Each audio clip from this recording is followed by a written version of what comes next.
Hello and welcome back to the channel. I know it's been a while. We've had our puppy Aurora for about a year now, and a baby in June, so it's been really busy. Now that we've kind of settled in, I felt I should start to make some videos again. Today I'm going to share with you some of my most commonly used house rules, as well as the reasoning behind why I decided to include them in many of my games. In the description, I will link my blog post that goes over how I go about implementing house rules, as well as the Google Doc that will have all of the specific text to the rules that I will share with you today. Before we get started, let me know what your favorite house rule is, and what was a house rule a GM used with you that you found really, really annoying or really, really awesome. Let me know in the comments below. On each rule, I'm also going to include paraphrased text just for accessibility and to make things a bit easier to understand. The full text will be in the Google Doc, so please don't correct me or rules lawyer me. I know most of what they're supposed to be, but the text will be paraphrased. It won't be exact, just so you know. All right.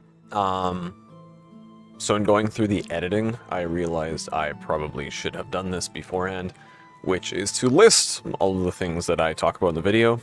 Also, apologies if the audio is weird on this clip. My air circulator is running behind me, so I have some stuff on. Anyway, here's the list of the following rules that I will be speaking about during this video. In order, as well, the timestamps will be in the description for when they are in the video, so that you can just pick and choose the ones you want. You don't need to go through the whole thing if you don't feel like it.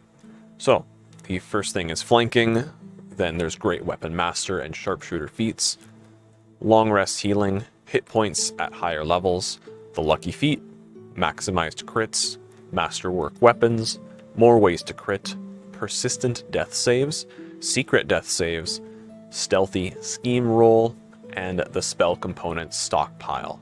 That is all the house rules that I commonly use. They will be coming right up. So to start it off is flanking. Flanking is technically an optional rule where you would gain advantage by playing tactically. My version simply changes it from granting advantage to giving a numerical bonus instead. The intent is to make it a bit less powerful, but still valuable for those who are willing to move around the battlefield and be tactical with their movements. So normally, the rule is that you gain advantage on attack rolls when an enemy is between you and an ally. So if my microphone is an enemy and there's me and my ally here, we would have advantage on all of our attack rolls.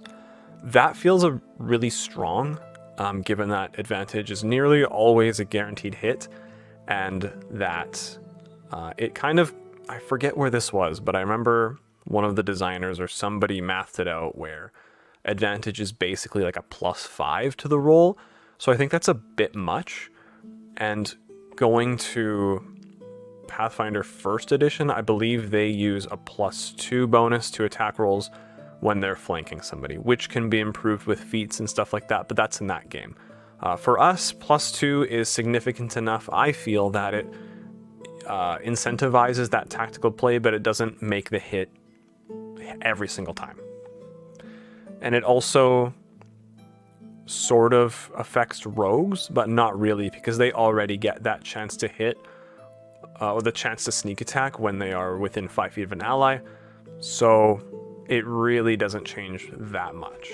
Just reduces the likelihood that the players will hit the monster, which they generally do anyway, given this edition. Coming up next is the Sharpshooter and Great Weapon Master feats. They both fulfill similar roles in that they are intended for heavy weapon users and ranged weapon users, alternatively, respectively. And they are very, very powerful early on, and they kind of continue to be pretty useful, except for in the really higher tiers of play. I felt that they just hit too hard. It's just way too strong, in my opinion, of course. These are all my opinion. You can feel free to not use these. I'm not telling you need to, but they are very good. And people often, I see online, recommend, oh yeah, take Sharpshooter, blah, blah, blah. Because yeah, it's really strong. I had a friend of mine who intentionally did this, obviously, but he intentionally made a min-maxed character that was like a crossbow expert, multiple shots, sharpshooter, and it was just bonkers damage. He could do like 36 consistently 30-ish damage in a single attack, and it was just wild. So again, I'm taking inspiration from Pathfinder First Edition in this case, taking inspiration from their power attack feat, and I'll show you what that looks like. So again, the standard rule for both of these is to take a -5 penalty to your attack rolls. If they hit, you add 10 to the damage. There's a few more nuanced text in there as well, but I'm not going to worry about it for this video. For the house rule though, instead of this, you're going to have to do a little bit more math, but not much. Instead, you take a penalty to your attack rolls equal to your proficiency bonus. If you hit, you get to add double that proficiency bonus to the damage. So for example, early on you take this feat, you have a -2 to your hit, but you do add a +4 to your damage. So it just, instead of being so bombastic, it kind of scales it down a little bit. And as you level up, this will also remain consistent. So when you get a higher proficiency bonus, like a +5, at that point, then you'll get a +10 to your damage. So it kind of just tunes it down so early on in the game, these aren't absolutely destroying boss monsters and things like that. It kind of makes it a bit more fair, in my opinion, for the DM and the players. And for other players around the table too, they won't feel so affected greatly by this feat. Next up is a double dip, so to speak, talking about hit points at higher levels. I like to allow players, when they level up, to either roll or take the average health. I'm sure this is a fairly common one. I also allow re-rolling ones because I find that to be really devastating. However, whatever they decide for their character, they have to stick with for their life, essentially. So you can't bounce back and forth. You have to pick, okay, I'm rolling every level, or I am taking the average every level. The next thing that I want to talk about is long rest healing. So this is a thing that's irked me for a very long time, and it's that when you long rest, by the base rules, you end up just becoming totally fine. You could have been beaten within an inch of your life over and over and over again, and you have a rest, you go to bed, and the next day you're totally fine. So the next thing is going to be my change to that to make it a bit more realistic, but not too realistic. And luckily it's a fairly minor change in this case. Instead of getting all your health back at the end of a long rest, you roll your hit dice at the end of a long rest to heal your hit points. So that way you're kind of managing, the way this works is that you're kind of managing your hit dice a bit more. So you might have a fight, have a short rest, use a few, and then have a full long rest, use the rest of them, and then you get half of them back at the end of the long rest.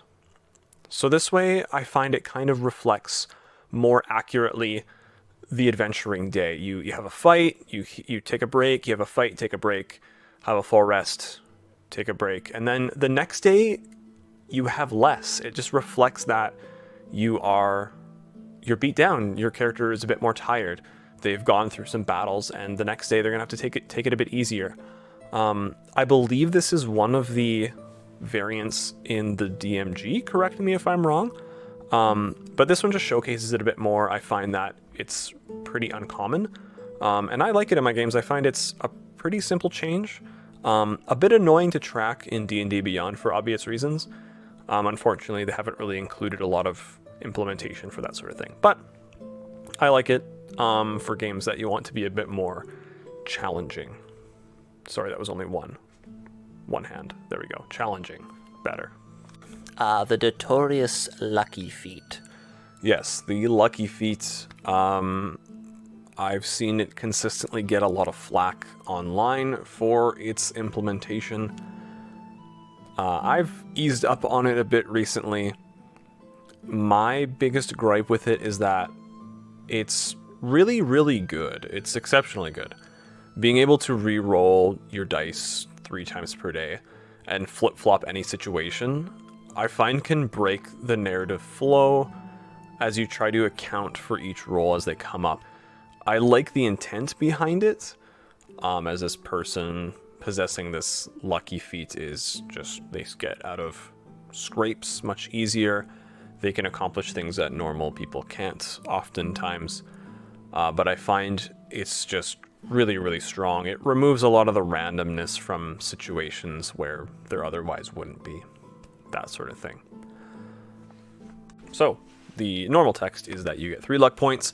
Whenever you make an attack roll, ability check, or saving throw, you can spend 1 luck point to roll an additional d20, and you can choose to spend 1 luck point after you roll a die, but before the outcome is determined. So here's another thing that's a big problem with it, is that you can choose which of the d20s is used for the attack roll, ability check, or saving throw. So let's pretend you roll with disadvantage.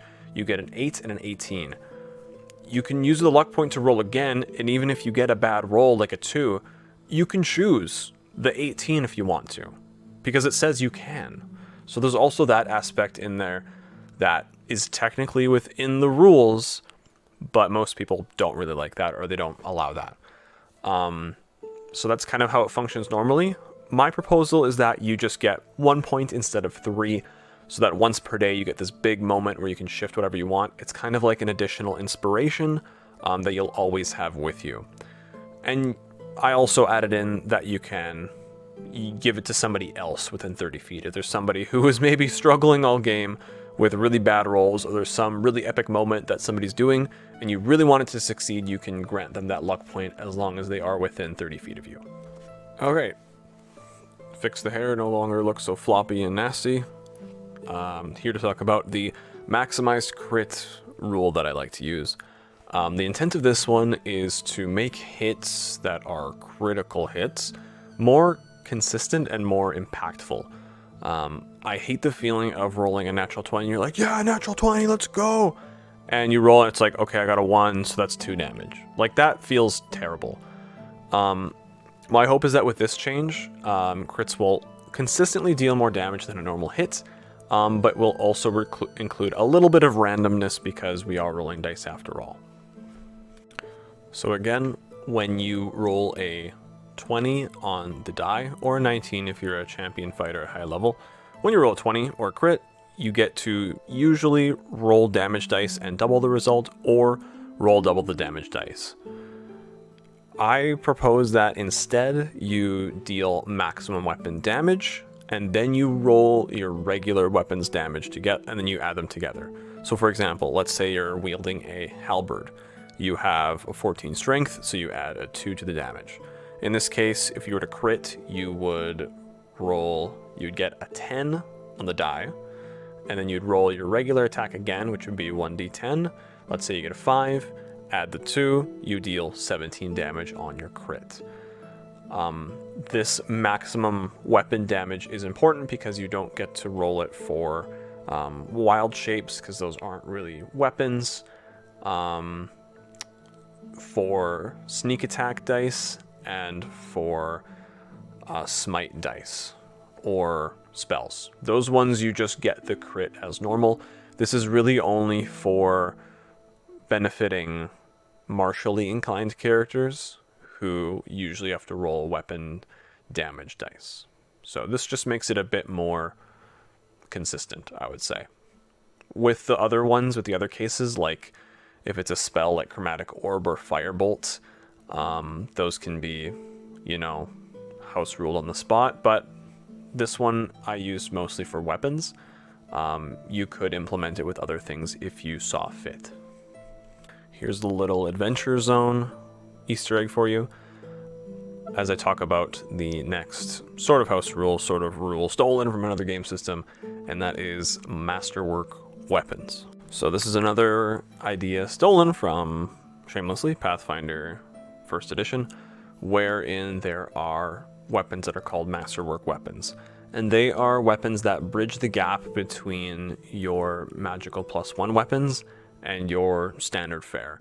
And all they are is they are well-crafted weapons that you can grant to low-level adventurers that just give them a +1 bonus to attack rolls.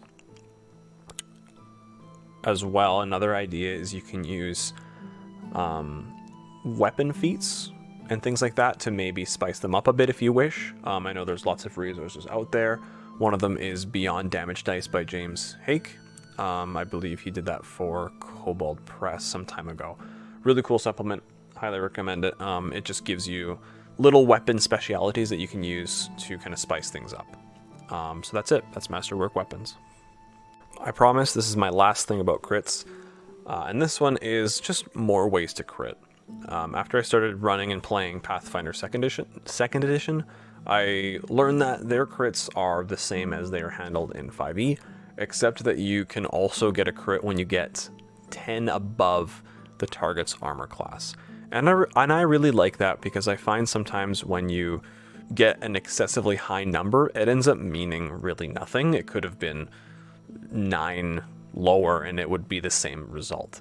I find this kind of emphasizes a character's skill as they grow and their ability to absolutely demolish a creature when they get a really high number that may not necessarily be a crit. With this rule addition, you have to do exactly that. You have to exceed a target's AC by 10 or more with your attack roll, and that will also result in a crit. I've tried this a few times and I found it comes up often enough that it feels impactful, but it's not every single attack. It mostly helps with lower AC creatures that tend to have a lot of hit points in their pool. But again, I'm not quite sure how it functions with 5e's bounded accuracy. This will have to take a bit more testing, but I find it's nice. Next up is persistent death saves.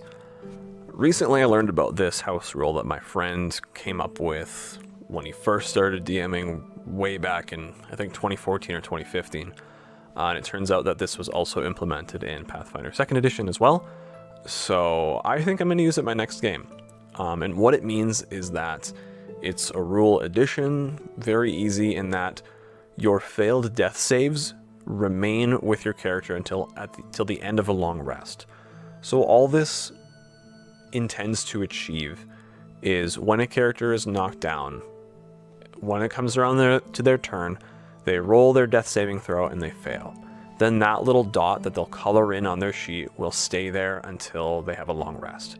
So that in the case where they get knocked down again, it's a little bit easier for them to slip closer to dying. I found that in my time DMing for the last 6 or 7 years that 5e characters are notoriously quite hardy, and there's a lot of ways for them to get brought back. So this is a way for you to make your game a little bit more lethal, but not necessarily be as brutal as raising the DC to 15, as is suggested in the Tomb of Annihilation book. Well, as it is optionally suggested in the book. I'm excited to try this out in my next game. Let me know how it goes if you use this one. Now, in keeping with the theme of death saves, this one I really like, and it really doesn't change the specific gameplay. It more goes towards the theme and the narrative. So what secret death saves are is a way for you to take the metagaming out of the death saves. So with this house rule, all death saves are made by the DM in secret. So behind the screen or out in the open, if you wish, they'll have to just remember it. You say, okay, John, I'm going to roll your death save for you right now. Okay, and you make a note. That way there is a bit of mystery, a bit of drama, and a bit of confusion with this character, whether or not they're slipping closer to death or they're going to live. They don't know. So it kind of puts the pressure on a little bit more for other player characters to act and revive them. They can't just leave them there by the wayside to relax for potentially 6 rounds, right? That's a long time to be sitting there doing nothing. This sort of, in a way, influences the other players to be like, okay, this person keeps rolling death saves. We maybe have to take care of that before they die. So that's all this really is. It just kind of adds that drama into the fray instead of just having it be out in the open information. Now, I'm pretty sure I already did a whole other video on this house rule. You can find it in the card thing, wherever it appears. I'll probably link it into that little eye notification. And to sum it up, basically, it's a narrative tool to use when players and player characters are performing a sort of stealth espionage action sort of situation. And all it is, it's a summation of their planning that they've done, summarized into a few roles in order to circumvent the possibility of getting a bad roll, which usually happens along the line of their plan. So let's say they're trying to steal a treasure map to a hidden island maybe, and it's in a library. So they plan to sneak up to the front gate or sneak around the gate. So that's step one. Then they intend to charm person the guard to let them open the door, get inside, grab the map, replace it with a fake one. That'd be 4 things, and then leave without a hitch. And so that's about 5 steps you could summarize in. And then they all make a stealth roll together. You kind of come up with, the DM kind of comes up with in their head like a DC for the whole thing. And then depending on how many successes they get, that's how far along in the plan they get. You can change this however you wish. It's really, really flexible. It's based off of the Blades in the Dark engagement roll, which I really like as well. And so this way their plan and planning is still valued. It's just you don't have to walk through every single step again after they've already talked about it. And it's also like, oh, the person in chainmail got a disadvantage. Oh no, they're spotted. Then it kind of ruins that whole plan. And you spent however long of real life time and now it's wasted. So this way, hopefully, kind of helps with that. And even if they do get like a middling roll, like let's say they get like a 10 or whatever, you can still put them in. Okay, you've charmed the guard, you made it through the door, but you stumble and knock over a bookcase, and one of the guards inside says, "Hey, I see you," something like that, and then you just jump right into the action. There's no, okay, I'm gonna sneak up, and there's no, I don't know. I find delving into the minutia of stealth is kind of a waste of time, especially in D&D 5e. So it's good just to kind of skip past that, jump to the action when they get caught or the plan fails. Or if they get really, really high, boom, they do it. You made all that, you did all that planning, you get the thing, you leave, you did it. Congratulations, you have the treasure map. Now let's go on to this next thing. And my final house rule is the spell component stockpile. Another very simple adjustment. I know with spellcasters, there are some spells that require the material component to be a gold value of some kind. Chromatic Orb needs 50 gold pieces the one time. Legend Lore needs like 250. I forget exactly what. Basically, I'm forgetful. I do like to calculate and keep track of the gold price of spells, but I don't like doing it for each individual one. Okay, yeah, Legend Lore this. Okay, yeah, this one costs 500. Okay, this one needs a Sunburst Medal of 100 gold. I don't care. Okay, I do want to be fair and track the gold value, but I don't want every single time, every single one. So all this does is it allows a caster to have a pool of cash that they've set aside to subtract from for spell components. Once it is put into this stockpile, they can't take that money back out. This is a representation of them investing their gold into accumulating these specific materials that they need, but not doing every single one. So let's say I have 2,000 gold as a level 10 wizard. I decide to take 1,000 of that and put it in my spell component stockpile. So whenever I need to cast a spell that has gold value, I just pull it out of there, subtract it, and keep on going. It's super easy to do on D&D and Beyond as well, which is great. I often do that. I set up a special item, and I call it Spell Component Stockpile. If I'm really bored, I will, in the notes, denote each cost, but oftentimes I just leave it to be that value, and then if I cast something that costs money, pull it from the fund. I find that much simpler, and it makes things a lot easier. But it's still respecting the fact that you have to pay a fee to cast these spells. They can be pay to win, or can they not be? I don't know. Is that pay to win? You let me know. And with that, that concludes my most common house rules that I like to use in my own games. Let me know if you liked them. Let me know if you dislike them. Throw that in the comments. I'm hoping I'll be putting out some more videos here in the future. Hopefully, depending on how busy things get. Thank you for your time. I hope your games go well, and you have a wonderful day. Thank you.